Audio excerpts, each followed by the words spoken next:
कुंभ राशि वालों, आप मेरी ये 3 बात मान लो। धन के चुंबक बनने से आपको कोई नहीं रोक सकता।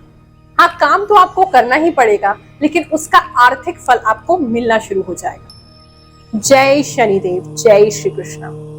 मैं हूं आपकी गुरु माँ रुक्मिणी, आपकी गुरु, आपकी माँ, आपकी गाइड। आज बात करेंगे हम सबसे पहले कि आपको कौन से भगवान जी की रोजाना पूजा करनी चाहिए ताकि आपको धन की सफलता मिले। कौन से मंत्र का जाप करते रहें या कौन से स्तुति या स्तोत्र का पाठ करें। दूसरा जानेंगे कि आपका फेवरेबल कलर कौन सा है जो आपको धन का आकर्षण केंद्र बना देगा। कौन सा है आपका लकी कलर और उसको कैसे यूज करना है, अपनी लाइफ में कहां कहां उस कलर को आप लगा सकते हैं। तीसरा जानेंगे अपनी जन्म कुंडली से कि हमारे धन के कौन कौन से ग्रह होते हैं। मैं आपको सिखाऊंगी आपकी जन्म कुंडली में आप अपने धन के ग्रह को कैसे देखें और कैसे उसे मजबूत करें। तो चलिए शुरू करते हैं। ग्रहों की बात गुरु माँ के साथ।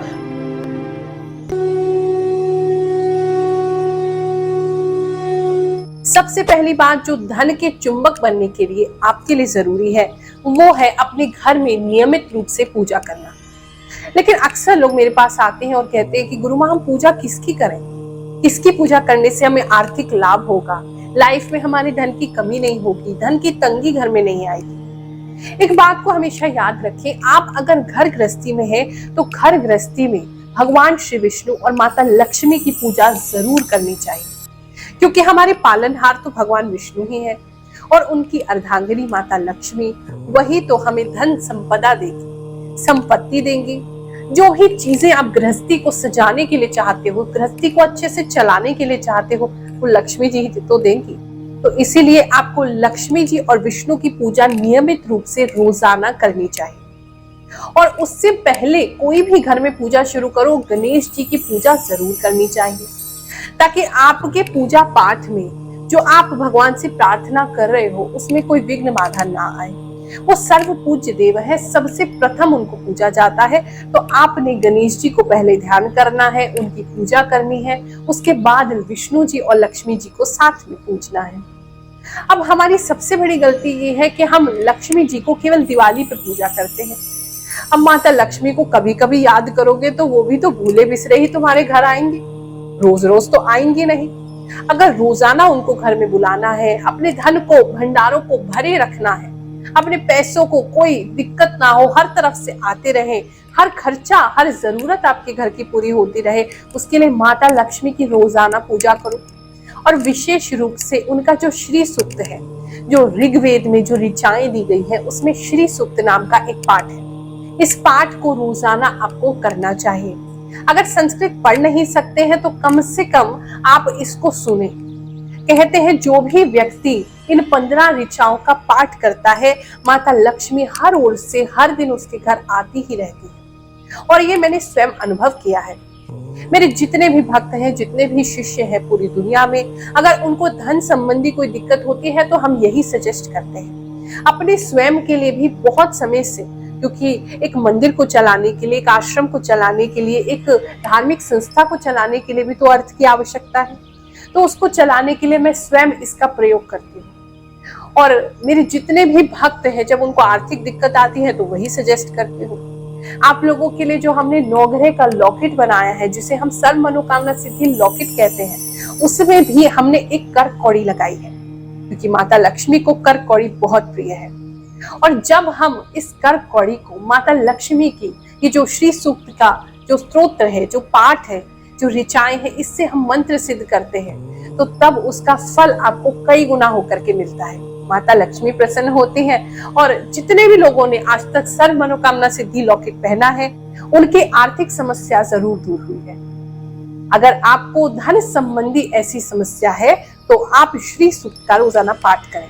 और चाहे तो हमारी गुरु माँ फाउंडेशन एवं शनिपीठ मंदिर से आप वो लॉकेट भी अपने लिए मंगा सकते हैं। इसके साथ ही बहुत इंपॉर्टेंट बात आपको बताती हूँ, कुबेर जी की स्थापना भी आपको अपने घर में जरूर करनी चाहिए। कुबेर जी धन संपत्ति के देवता हैं। जैसे माता लक्ष्मी है, प्रॉस्पेरिटी देती है, पूरा जितना भी ऐशो आराम है वो माता लक्ष्मी की कृपा से मिलता है। लेकिन धन जो है, जो जो कोष है, जो कोष भरता है, वो कुबेर जी की कृपा से बढ़ता है। अब आपको कुबेर जी को दिवाली पे स्थापित करना चाहिए और उनकी मूर्ति भी हर दिवाली चेंज करनी चाहिए, क्योंकि मिट्टी की जो प्रतिमा होती है, मिट्टी की जो मूर्ति होती है, वो खंडित हो जाती है। जैसे जैसे आप पूजा करोगे, तिलक लगाओगे, उनको माला चढ़ाओगे, तो जगह जगह से वो खंडित होने लगती है। तो इसीलिए हर दिवाली उसको चेंज करते हैं। अब दिवाली पे ऐसा नहीं एक बार आपने पूजा किया, भगवान को लेके आए और फिर वो पढ़े और पढ़े हुए बस धूल खा रहे हैं, ऐसा कभी मत करो। उनको रोजाना पूजा करो, कुबेर जी की पूजा भी करो, आपको धन संबंधी दिक्कत कभी नहीं आएगी। और साथ ही एक और स्तोत्र होता है, कनक धारा स्तोत्र, जो आदि शंकराचार्य जी ने हमको दिया है। उस स्तोत्र का भी आप पाठ कर सकते हैं निरंतर। लक्ष्मी जी, कुबेर जी को आप ये पाठ सुनाएं और फिर देखें आपके घर में कभी भी धन की कमी नहीं होगी। दूसरी बात जो आपको मेरी माननी है ताकि आप धन के चुंबक बन सके, वो है आपका फेवरेबल कलर का यूज। आपका जो लकी कलर है, आपकी राशि के अनुसार अगर आप इसको यूज करते हैं और सही ढंग से यूज करते हैं, तो ये डेली बेसिस पे आपको एक पॉजिटिव एनर्जी देता है। अगर आपकी राशि कुंभ राशि है, यानी कि एक्वेरियस राशि है, या फिर आपके नाम का प्रथम अक्षर इनमें से किसी एक अक्षर से प्रारंभ होता है, तो ऐसी स्थिति में आपका जो फेवरेबल कलर है, जो लकी कलर है, वो है लाइट ब्लू। आप जितना इस कलर को यूज करेंगे, वो आपके लिए उतना ही आकर्षण का केंद्र बनेगा, आप उतना ही मनी को अट्रैक्ट कर पाएंगे, मनी के एक मैग्नेट बनेंगे। अब मैं आपको बताने जा रही हूँ आपके लकी कलर को, आपके फेवरेबल कलर को आपको कहाँ कहाँ यूज करना है। आप इस कलर को डेली कपड़े जो पहनते हैं उसमें यूज कर सकते हैं। जितना ज्यादा आप अपना फेवरेबल लकी कलर यूज करेंगे, उतना ज्यादा वो आपको बेनिफिट करेगा, धन को आपकी ओर आकर्षित करेगा। आप चाहें तो इसको अपने वॉल कलर्स में भी यूज कर सकते हैं, यानी जिस कमरे में आप बैठते हैं उसके अंदर भी इन कलर्स को आप ऐड कर सकते हैं, पेंट करा सकते हैं इस कलर का। जो टेबल्स हैं, चेयर्स हैं, जो उसकी जो अपहोल्स्ट्री है, उसका जो कपड़ा है, उसमें आप यूज कर सकते हैं। टेबल कलर या टेबल का जो कवर है उसमें यूज कर सकते हैं। ये आपको बहुत बेनिफिट करेगा। ऑफिस है आपका कोई या शॉप है, उसमें भी आप अपना फेवरेबल कलर जितना यूज करेंगे, वो उतना आपको अच्छी वाइब्रेशंस लेकर के आएगा। साथ ही आपकी जो सोने वाली बेडशीट है, ये बहुत जरूरी होती है। आप जिस कलर पे सो रहे हैं, वो आपको उसी तरीके से, वो जो कलर है वो आपको इफेक्ट करता है, आपके चक्रास को भी बैलेंस करता है। तो इसीलिए आप उस कलर को अपनी बेडशीट्स में भी यूज कर सकते हैं, कर्टन्स में यूज कर सकते हैं, आप उसे अपने मोबाइल के वॉलपेपर में भी यूज कर सकते हैं, क्योंकि जितना लकी कलर को देखोगे उतना लकी बनोगे। अपनी कार में आप इसे यूज कर सकते हैं, अपनी बाइक में यूज कर सकते हैं, आप घर के बाहर का जो पेंट है उसमें भी इसको यूज कर सकते हैं। और जहां भी आपको लगता है कि कलर की बात है, तो हमेशा अपने लकी कलर को, अपने फेवरेबल कलर को ही आप चॉइस करें। हाँ, बस ये मत समझिएगा कि गुरु माँ ने हमको बता दिया है तो हम बस ये 3 उपाय करके घर पे बैठ जाएंगे और धन हमारी ओर खूब चल के आता जाएगा। देखो, मेहनत तो आपको करनी है, कर्म तो प्रधान है ही इस कर्म भूमि में। लेकिन हाँ, जो मेहनत का फल आपको नहीं मिल रहा है, इस तरह के उपाय करने से वो मेहनत का फल आपको मिलने लगता है। अगर आपको लगता है कि गुरु माँ बहुत उपाय कर लिए हैं, थक गए हैं, समझ नहीं आता क्या करें, तो बिल्कुल मत परेशान होइए। आपकी गुरु माँ हमेशा आपके साथ है। जिन लोगों के पास धन की कमी है, उनके लिए हम फ्री जनता दरबार लगाते हैं। आप किसी भी गुरुवार सुबह 11 बजे से 2 बजे तक आकर के हमसे मुलाकात कर सकते हैं। 1 रुपया हम उसमें चार्ज नहीं करते हैं। आपको फ्री उपाय बताएंगे, आपकी कुंडली देखेंगे, आपको परामर्श देंगे। जिसकी कुंडली भी नहीं है उसकी फेस रीडिंग करेंगे, उसका चेहरा देख के उपाय बताएंगे। और प्रभु की कृपा है, हमारे गुरुदेव का आशीर्वाद है, अब तक जिसको भी उपाय बताए हैं उसको फलित भी होते हैं और सही भी सिद्ध होते हैं। अगर आपको धन की समस्या नहीं है, घर बैठे बैठे उपाय लेना चाहते हो, फिर भी चिंता मत करो। वीडियो कॉल अपॉइंटमेंट आप बुक करा सकते हैं। जो नंबर आपके पास हमारी संस्था के फ्लैश हो रहे हैं, हमारे मंदिर के फ्लैश हो रहे हैं, उस पर आप कॉल कीजिए और वहां से सारी इंफॉर्मेशन लेके आप ऑटोमेटिकली जो अपॉइंटमेंट है वीडियो कॉल का, वो बुक कर सकते हैं। हाँ, उसके लिए चार्जेस जरूर लिए जाते हैं, लेकिन मंदिर के संचालन के लिए, व्यवस्था के संचालन के लिए वो जरूरी है। और अगर उसके अंदर कोई हमें मंत्र सिद्ध करके आपको चीज देनी पड़ी, तो वो भी उसमें इंक्लूडेड होता है। क्या लगता है आपको, उपाय काम करते हैं? या आपको लगता है ये सारी चीजें सुपरस्टिशन है, अंधविश्वास है? तो चलो किसी से मिलवाती हूँ जिन्होंने उपाय किए हैं और उनको उसका प्रभाव भी महसूस हुआ है। उसके बाद आपको बताऊंगी कि अपनी जन्म कुंडली में ग्रह अपने धन वाले कैसे देखने। गुरु माँ जय शनिदेव। 2020 में मैंने आपसे कांटेक्ट किया था और आपने मुझे कुछ रत्न धारण करने के लिए दिए थे, जिनमें एक नीलम है, एक मूंगा है, एक अमेरिकन डायमंड है।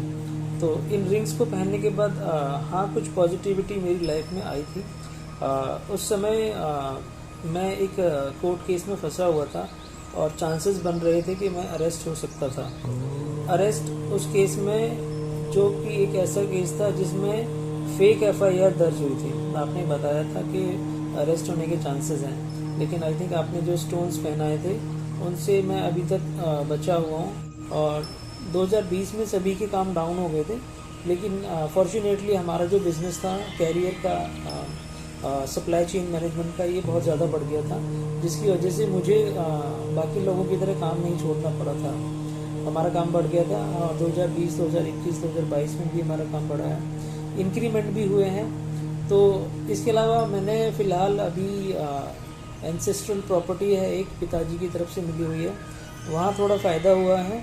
और थोड़ी सेविंग्स करके अपना खुद का एक छोटा सा कमरा बना लिया है, जिसको मैं कह सकता हूँ कि मेरा घर है। तो ये सभी मुझे लगता है आपकी कृपा से हुआ है। तीसरी बहुत जरूरी बात जो आपको ध्यान में रखनी है वो है आपकी जन्म कुंडली के ग्रह। अब मैं आपको आपकी जन्म कुंडली देखना सिखाती हूँ, जिसमें आप अपने धन की स्थिति को समझ सकते हैं। आप सबके पास अपनी जन्म कुंडली तो होगी ही, तो जो उसका लगन चार्ट होता है, जहां पे लगन लिखा होगा, वो जो पहला टेबा होता है उसको खोल लीजिए। अब इसमें आपने 3 ग्रहों को देखना है, क्योंकि धन संबंधी 3 ग्रह जीवन में बहुत जरूरी होते हैं। सबसे पहला है शुक्र। शुक्र ग्रह अगर व्यक्ति का अच्छा है तो उसको धन की कमी नहीं होती है, उसके पास हर सुख सुविधा होती है, उसको कहीं से भी एक लग्जूरियस लाइफ मिल जाएगी। चाहे ऐसा व्यक्ति किसी भी गरीब घर में जन्म ले, लेकिन धीरे धीरे करके उसके जीवन में ये सारी सुख सुविधाएं, चाहे वो घर हो, चाहे गाड़ी हो, चाहे अच्छा रहन सहन हो, अच्छा कपड़े हो, अच्छा खाना हो, उसे सब कुछ मिलता है, क्योंकि शुक्र जो है वो लक्ष्मी के कारक है। तो आपको ये ध्यान में रखना है, जहां भी आपकी जन्म कुंडली में शुक्र लिखा है, वो शुक्र देख लीजिए कहाँ बैठे हैं। जो मैं आपको दिखा रही हूँ टेबल, उस टेबल को ध्यान से देख लो। शुक्र इन घर में या इन राशि में बैठे नहीं होने चाहिए। सबसे पहला तो इंपॉर्टेंट चीज आपको देखनी है, आपका शुक्र ग्रह नीच का ना हो, यानी कि 6 नंबर राशि में नहीं बैठा हो।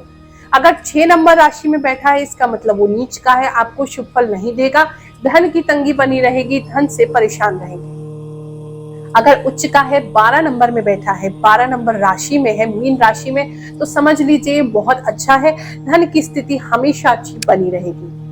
और भी शुक्र के जो अच्छे घर होते हैं, जो अच्छी राशि होती है, जो मित्र घर होते हैं, वो सब मैं आपको इस टेबल में दिखा रही हूँ, आप इसको देख के समझ सकते हैं। अब आपने अपना शुक्र देखना है और शुक्र देखना है कौन से नंबर में है। अब इस टेबल से मैच कर लीजिए कि आपको पता चल जाएगा आपका शुक्र अच्छा है, नहीं है या सम है। यानी कि सम का मतलब अच्छा भी नहीं है, खराब भी नहीं है, बीच का है, आपको एवरेज रिजल्ट देगा, एवरेज फल देगा। दूसरे नंबर का जो ग्रह होता है, जो धन के लिए बहुत जरूरी है, वो है बुध। बुध हमारे व्यापार का कारक है, बुध लक्ष्मी का कारक है, बुध बुद्धि का कारक है, वाणी का कारक है। अगर आपके जीवन में धन की कमी है तो बुध की स्थिति देखने भी बहुत जरूरी है। तो अब अपनी कुंडली में बुध ग्रह की स्थिति देखिए कि कौन सी राशि में बैठा है। बुध 12 नंबर राशि में नहीं होना चाहिए। जहां मीन राशि है, 12 नंबर लिखा है, अगर आपका बुध वहां है तो पक्का भैया गड़बड़ है, फिर तो आपको उसको ठीक करना पड़ेगा। हाँ, 6 नंबर राशि में बैठा है या 3 नंबर राशि में बैठा है तो अच्छा है। 6 में बैठा है तो उच्च का हो जाएगा, 3 में बैठा है तो स्वग्रही हो गया, आपके लिए अच्छा है। और इसके लिए बुध अच्छा है या नहीं, कौन से नंबर आपकी राशि में बैठा है, वो टेबल देखिए और उस टेबल का स्क्रीनशॉट भी आप ले सकते हैं। देख करके आप अनुमान लगा लीजिए कि आपके लिए बुध अच्छा है, बुरा है या सम है। अब बात करते हैं तीसरे ग्रह की, बृहस्पति। बृहस्पति ग्रह अगर आपका अच्छा होगा तो आपकी लाइफ में कहीं ना कहीं से आपको एक अच्छा जीवन दिला ही देगा। मान सम्मान रहेगा, सोसाइटी में लोगों के बीच में आपकी धाक जमेगी। आप जहां जाएंगे लोग आपको एक अच्छा इंसान समझेंगे, एक सम्मानित व्यक्ति समझेंगे। आपकी मान प्रतिष्ठा तो बढ़ेगी, साथ में धन व्यवस्था भी बढ़ेगी, क्योंकि आज के इस कलयुग में जिसके पास धन है उसके पास नाम भी है, उसके पास जिसके पास पैसा है उसके पास लोग भी हैं, उसका एक अच्छा सोशल सर्कल भी। तो बृहस्पति अगर अच्छे होंगे तो धन के रास्ते भी बनाएंगे, नाम भी देंगे, सम्मान भी देंगे। अब आपने देखना है अपनी जन्म कुंडली में बृहस्पति कौन सी राशि में बैठा है। अगर 10 नंबर राशि में बैठा है मतलब कि नीच का है, नीच का है तो बिल्कुल खराब हो गया। आपको हमेशा सम्मान भी नहीं मिलेगा और धन से भी तंग रहेंगे। अगर आपका जो बृहस्पति ग्रह है वो अच्छी जगह बैठा है, यानी कि 4 नंबर राशि में बैठा है, कर्क राशि में बैठा है तो उच्च का है, अच्छे फल देगा। अपनी ही राशि में बैठा है, धनु में बैठा है, मीन में बैठा है, यानी 9 नंबर में है, 12 नंबर में है तो भी अच्छे फल देगा। बाकी आपकी कौन सी राशि में है आप उस टेबल से टैली कर सकते हैं। अब ये तो मैंने आपको बेसिक एक बता दिया, वैसे बहुत सारी चीजें और देखी जाती हैं धन की स्थिति के लिए, लेकिन एक बेसिक आइडिया मैंने आपको दे दिया है। अब इसमें मान लीजिए कोई ग्रह आपका किसी क्रूर ग्रह के साथ बैठा है तो उसका प्रभाव कम हो जाएगा, किसी ग्रह की दृष्टि उस पर पड़ रही है, राहु केतु परेशान कर रहे हैं तब भी दिक्कत आती है, लेकिन फिर भी मोटा मोटा इससे आप आंकलन कर सकते हैं कि आपके धन की स्थिति जीवन भर कैसी रहेगी और कैसे इसको बढ़िया भी करना है, वो भी मैं अभी आपको लास्ट में बताऊंगी, तो वीडियो को छोड़ के मत जाइएगा। अब दूसरी एक और चीज आपको अपनी जन्म कुंडली में देखनी है। जन्म कुंडली में 1 से लेकर के 12 घर होते हैं, जैसे कि आपको स्क्रीन पर दिख रहे हैं। कौन सा घर किस चीज के लिए होता है वो भी मैं आपको स्क्रीन पर दिखा रही हूँ। अब इसमें धन के लिए दूसरा घर और एकादश घर, यानी कि 11वां घर, ये बहुत इंपॉर्टेंट है। यानी कि अगर 2 नंबर घर में कोई अच्छा ग्रह है तो फल देगा, आपकी 11 नंबर घर में अच्छा ग्रह है तो आपको फल देगा, या तीनों में से जो मैंने आपको बताए हैं शुक्र, बुध और बृहस्पति, अगर ये बैठे हैं दोनों में से किसी भी घर में और अच्छे उच्च होके बैठे हैं तो धन की स्थिति जीवन भर बहुत अच्छी रहेगी। अब आपने अपने द्वितीय भाव को और एकादश भाव को देखना है।